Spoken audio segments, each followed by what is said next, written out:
Hello, in front of me I've got Opel CORSA. In this video I'll show you how to exit and enter Android Auto or Apple CarPlay.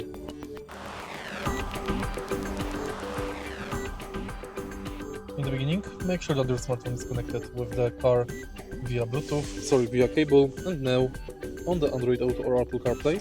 To exit it, press car button.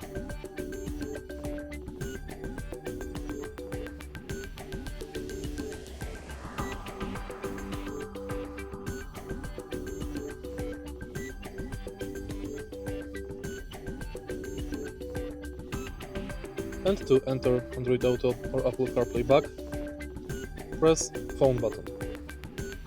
Thanks to Android Auto or Apple CarPlay, you got access to YouTube Music, Google Maps, phone, calendar and more.